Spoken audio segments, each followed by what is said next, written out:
Greetings, and welcome to Living Power special presentation. We were supposed to do it live on Facebook, but we had some network challenges. But here it is, our presentation today. 7 reasons why you are not ready for marriage. I guess the title was meant to grab people's attention.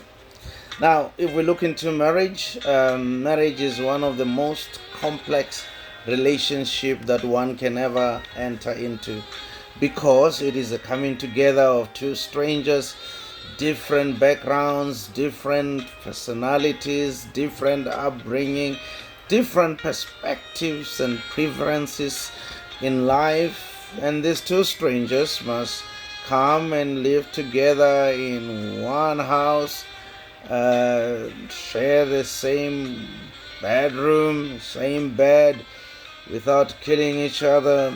It's not easy. It's not easy when we consider the fact that they are siblings, born to the same parents, raised in the same way, same values and principles, and yet they don't get along. Some of them have not talked to each other for many years. You can actually say that they have divorced each other. Now, in marriage, we're expecting the strangers to do what some of the siblings are failing to do, to live together in harmony.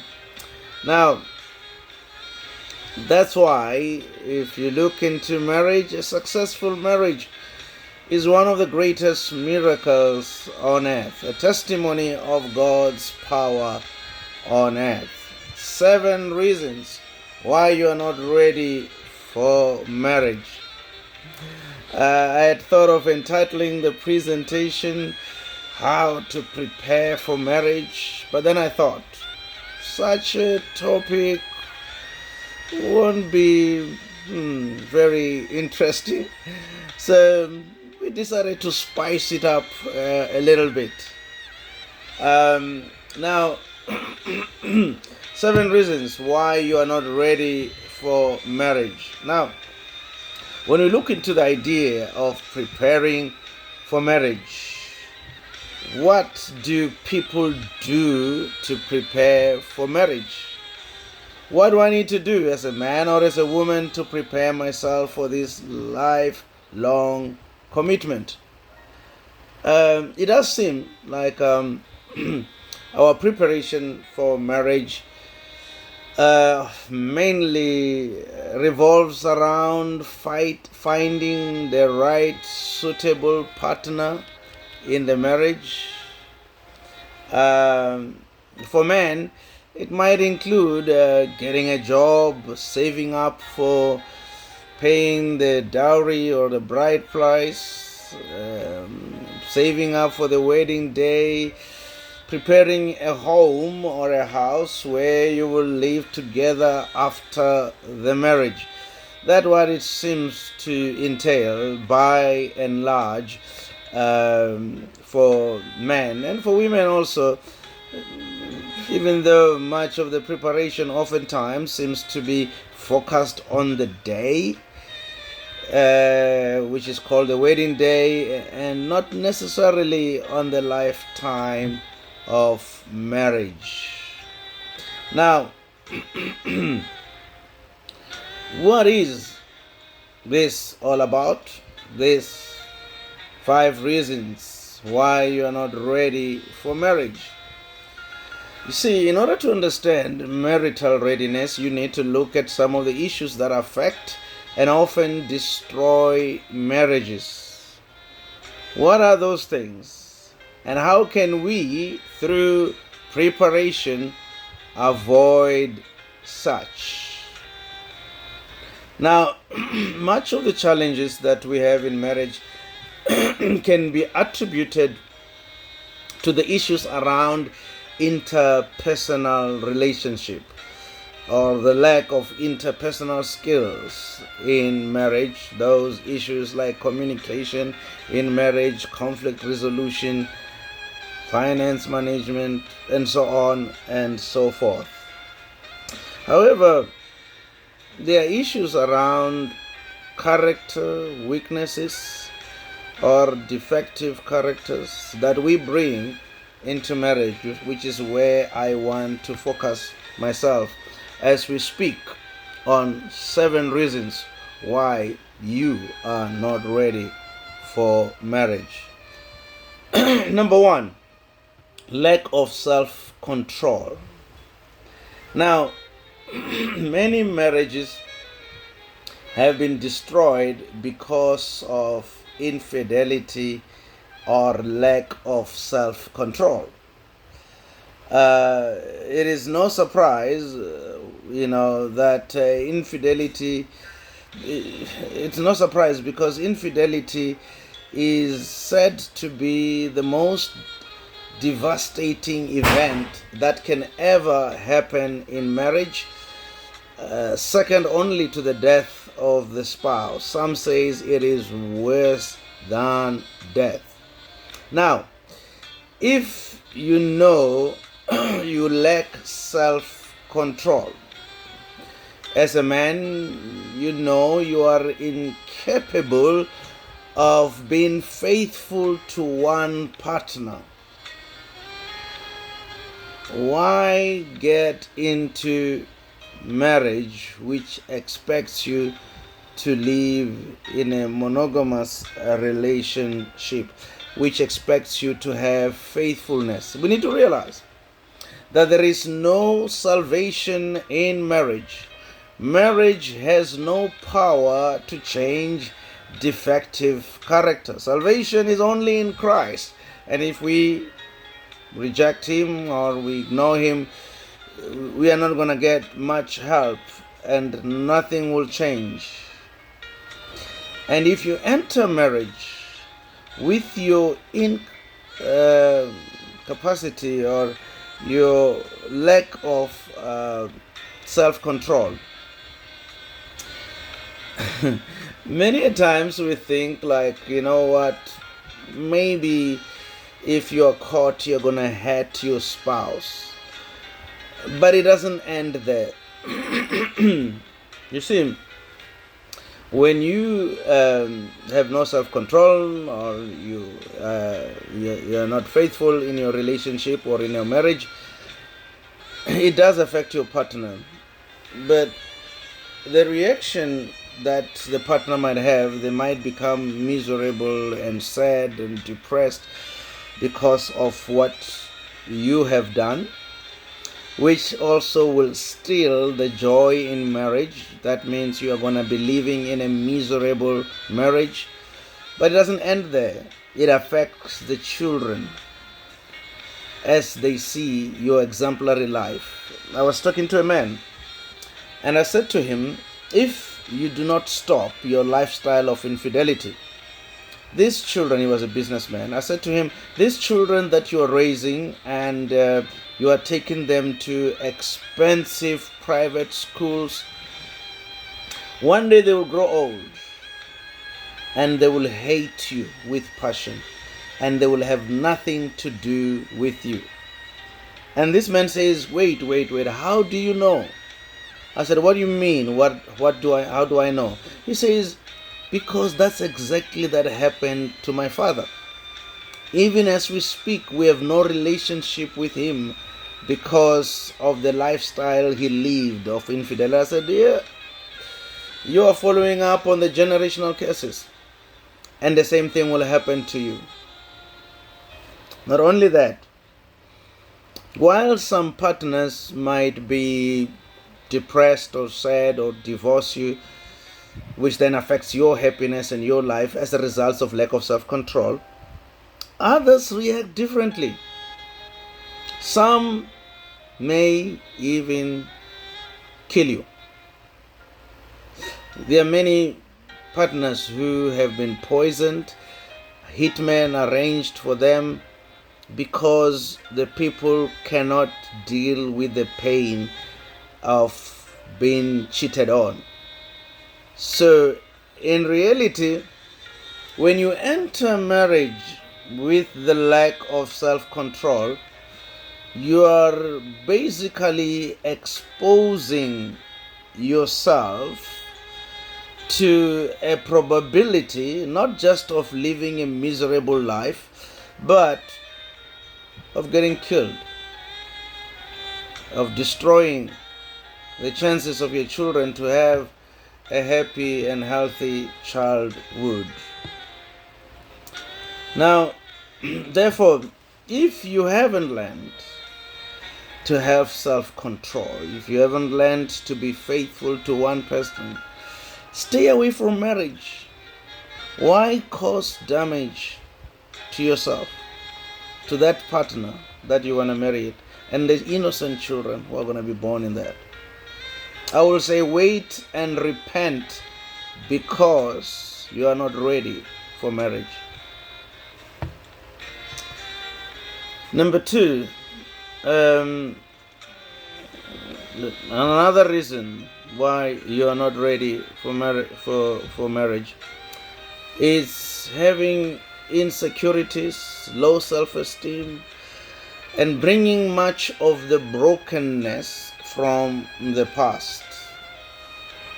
Now, we come from different homes, and some of us, all of us, have got some level or some form of brokenness, whereas to others it is worse. Some were abused, some were rejected, some were ill-treated. There is a lot of brokenness that we bring from the past into the new relationship, into the journey of marriage. And if we have not dealt with such brokenness, if we have not dealt with the things that was done to us, the things that we have experienced, we are still bleeding from all of it. We are just going to bleed onto a spouse who is innocent. And so it is therefore important that in preparing for marriage, you start by dealing with your own brokenness, whether you have to go through therapy to deal with those issues that has hurt you. Because at the moment it might seem like you are not affected by such issues. But this is what happens in marriage. I want you to look at it. If there is some soil at the bottom of the bucket, the water on the top might be looking clean, and you can even drink the water on the top, but the soil remains at the bottom. What marriage, so it looks like you're fine. Those residues, they are only at the bottom. But marriage will shake you. It will shake you until that brokenness, that soil, that debt that is in the bottom comes up and affects your life. That's why it is important that you address that in anticipation of getting married. And who knows, maybe sometime God is not providing the spouse that you want just because He knows that you are not ready. He wants you to be ready first for you to be able to deserve the partner that you want. And one of the brokenness that we bring has to do with issues of insecurities and low self-esteem. So there, and this can be a result of what happened at home. In some of our homes, we were told we will amount to nothing. You are ugly, you are not beautiful, and nobody will marry you because you are lazy and you can't cook. Who will ever accept someone like you? It can happen from the environment where we grew up, where we were put down all the time. It can happen as a result of the relationships that we've had in the past, where we were cheated on, where we were ill-treated, where we were treated like second class. And this brokenness, these insecurities, we bring them into the marriage. If we have not addressed them, we're going to drag them into the marriage. And many people don't realize the impact of insecurities and low self-esteem on a marriage can be as deadly as infidelity.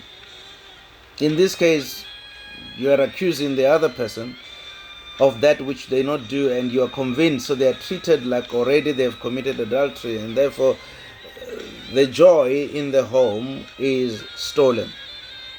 So if you want to get ready for marriage, it is therefore important that the preparation that you need to make, it should entail having to deal with your insecurities and low self-esteem, so that when you go into the marriage, you go there with confidence, because otherwise, even a fly that stands on your spouse, you might be thinking that fly wants to have an affair with your partner.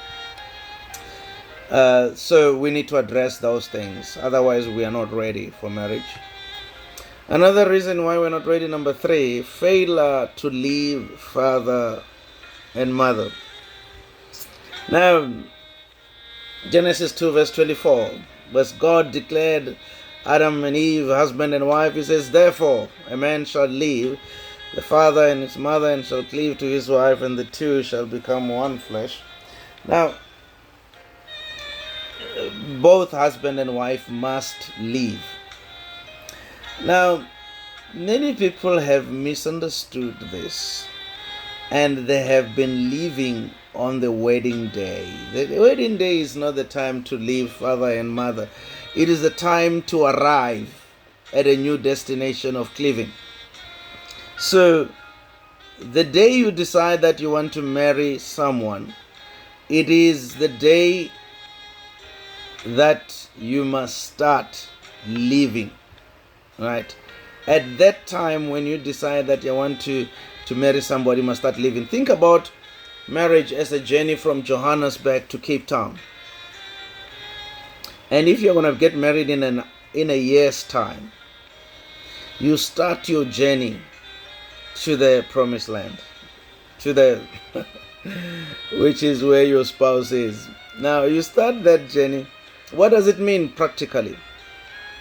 If you used to give your parents 5,000 rand every month, and you know that in marriage you won't be able to afford 5,000 rand.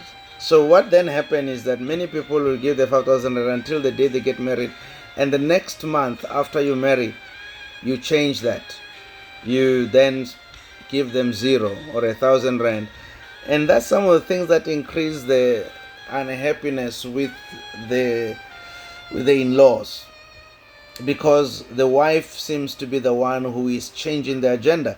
It is not your decision to leave, and it can be both ways. It can be a wife or it can be a husband decision to leave. So if I'm going to get married in a year's time, you start cutting, right? Because leaving means leaving emotional support, leaving financial support, and all of those social support. You start cutting. If you used to call home 3 times a day, you call once.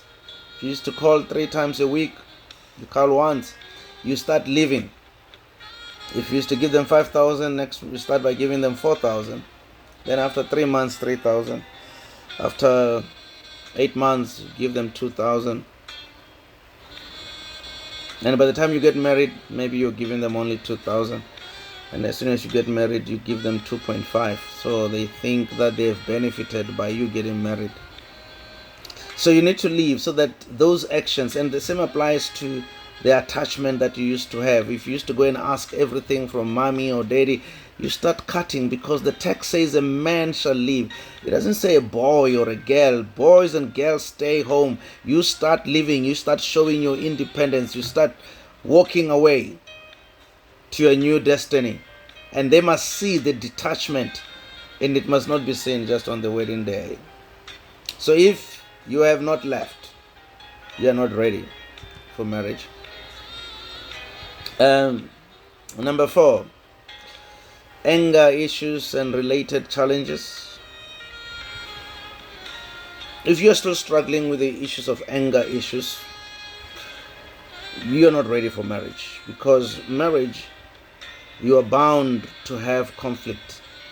I mean, if you are still breathing, somebody says someone will offend you, and you can't avoid conflict.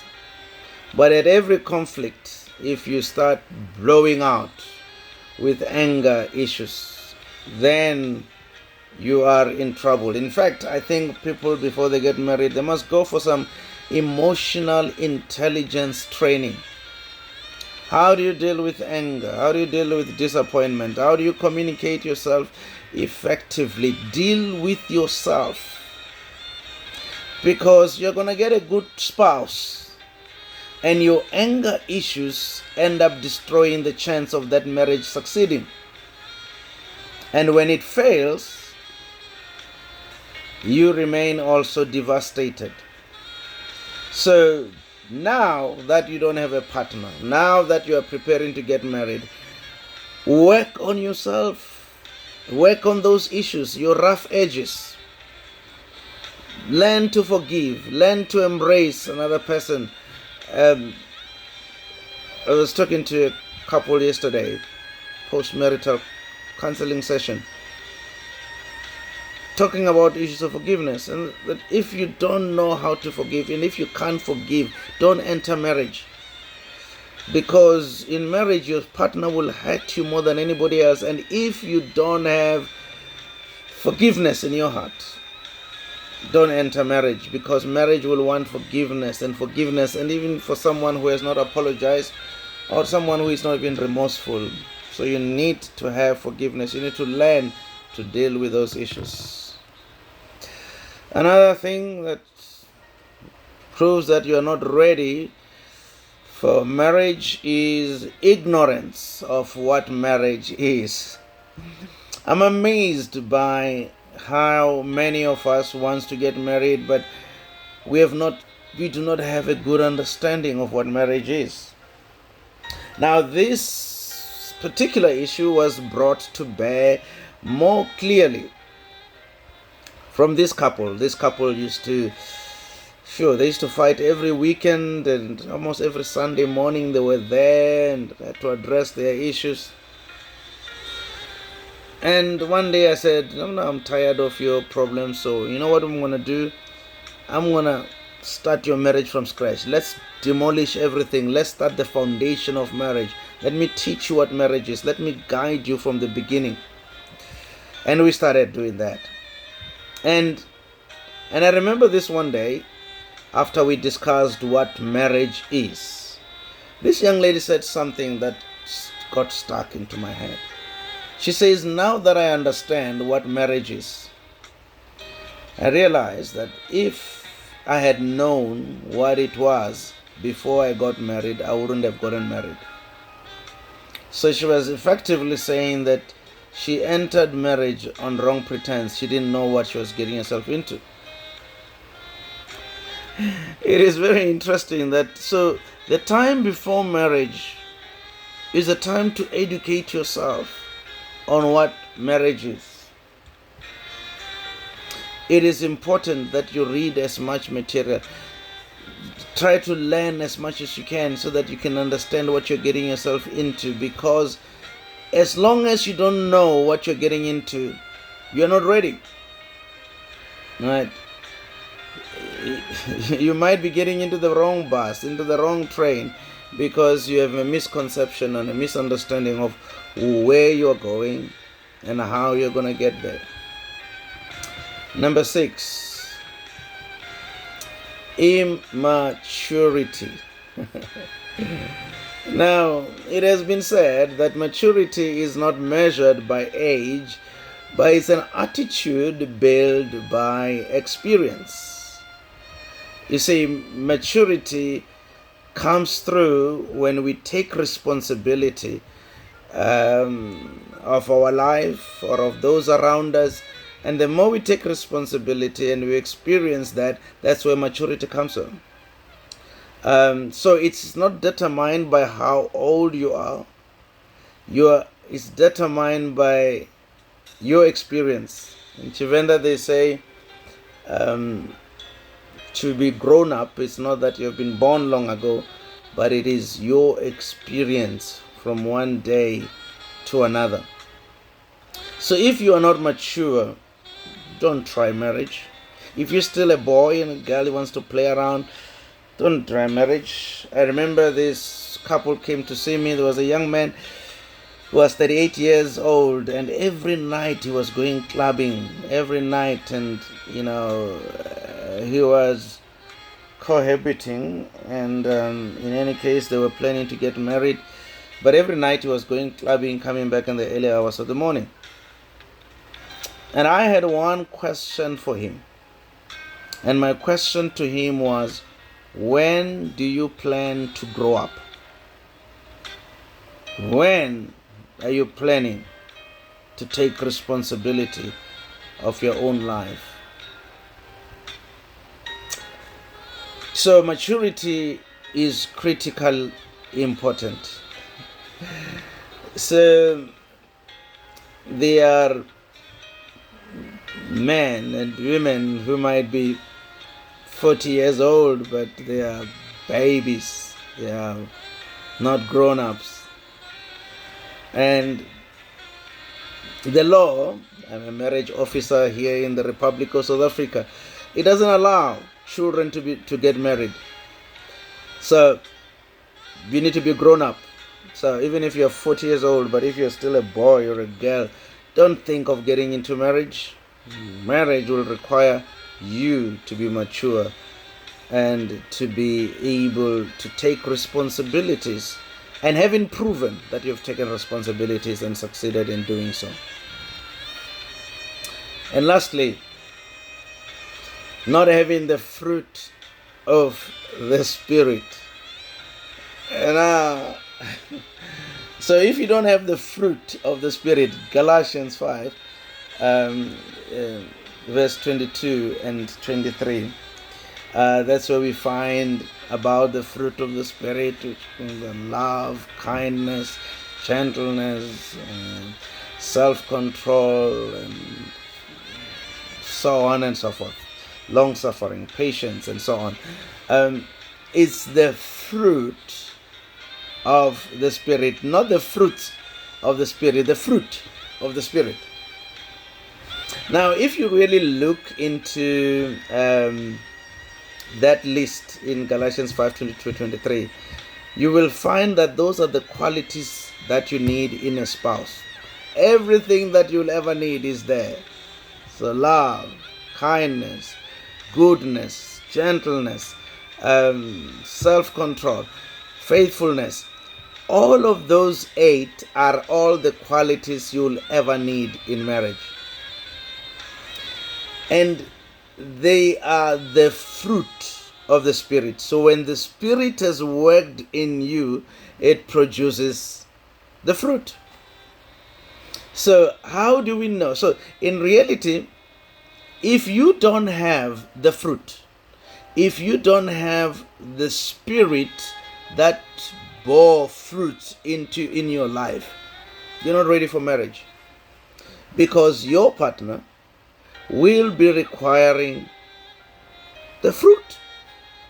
They want to eat the fruit.